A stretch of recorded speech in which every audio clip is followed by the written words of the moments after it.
One last Kollywood legends battle அப்படி தான் சொல்லியாகணும். ஸோ எஸ், நீங்கள் தமிழில் பார்த்தா தான் நம்ம தளபதி விஜய் அவர்களுடைய தெறி படம் வந்து ரீரிலீஸ் வந்து ஆகுது.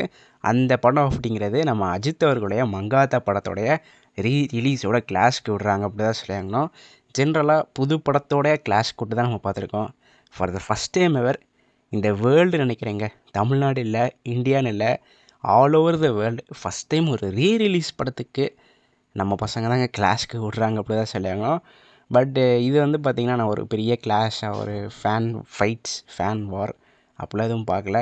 விஜய் சாரும் பார்த்திங்கன்னா கிட்டத்தட்ட ரிட்டையர் ஆகிட்டார். ஜனநாயகன் படம் எப்போ ரிலீஸ் ஆகுதுன்னு தெரில. பட் அவர் வந்து பார்த்திங்கன்னா ஒரு கம்ப்ளீட் பொலிட்டீஷியனாக வந்து மாறிட்டார். என்ன இப்போ ஒரு சில நாட்களாக ஆக்டிவ் பாலிட்டிக்ஸில் இல்லைனாலுமே பரவாயில்ல, பட் சினிமாவில் நடிக்கிறத நிப்பாட்டிட்டார். மே மாதத்துக்கு அப்புறம் சினிமா அந்த டாபிக் பற்றி அவர் எடுக்கவே இல்லை. ஸோ அப்படி பார்க்கையில் விஜய் சார் ஒரு ரிட்டையர்டு ஆக்டராக வந்து ஆகிட்டார்.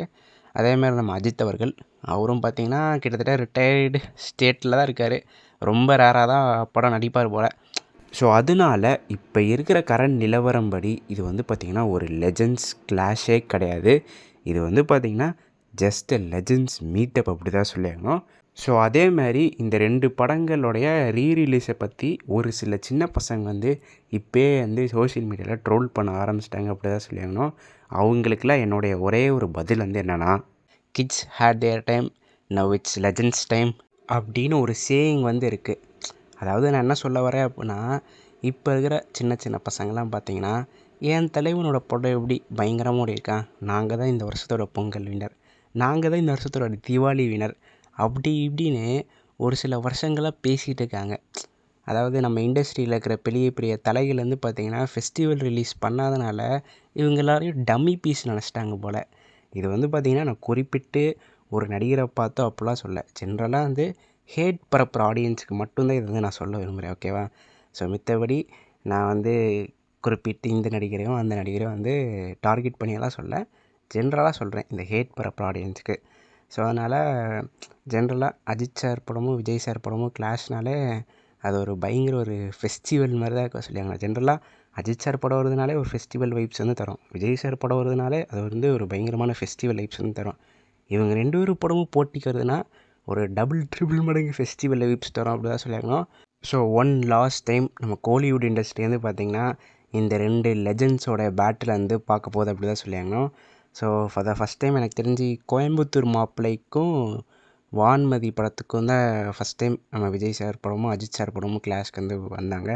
அதுக்கப்புறம் ஃப்ரெண்ட்ஸ் தீனாவாக இருக்கட்டும், போக்கிரி கிளாஷாக இருக்கட்டும், வீரம் ஜில்லா, அதுக்கப்புறம் வந்து இப்போ ரீசெண்டாக ரிலீஸ் ஆன வாரிசு துணிவு. ஆக்சுவலி அது ரீசெண்டாக இல்லை, 2 இயர்ஸ் 3 இயர்ஸ் ஆச்சுன்னு நினைக்கிறேன், எனக்கு சரியாக தெரில. 23 ரிலீஸ் ஆச்சு. ஸோ லிட்ரலி பார்த்திங்கன்னா அதுவும் ஒரு 3 இயர்ஸ் ஆச்சு. ஸோ இந்த மாதிரி ஒரு பல டெக்கேட்ஸாக வந்து இவங்களோட கிளாஸ்லாம் போய் ஃபைனலி அந்த கிளாஸ் வந்து முடிய போகுது அப்படி தான் சொல்லியாகணும். ஒரு ரீரிலீஸ் படத்தோடு முடியுது. பட் இதை வந்து நம்ம கிளாஸ்லாம் எடுத்துக்க முடியாது. பட் ஒரு வகையில் இது வந்து ஒரு கிளாஸ் தானுங்க.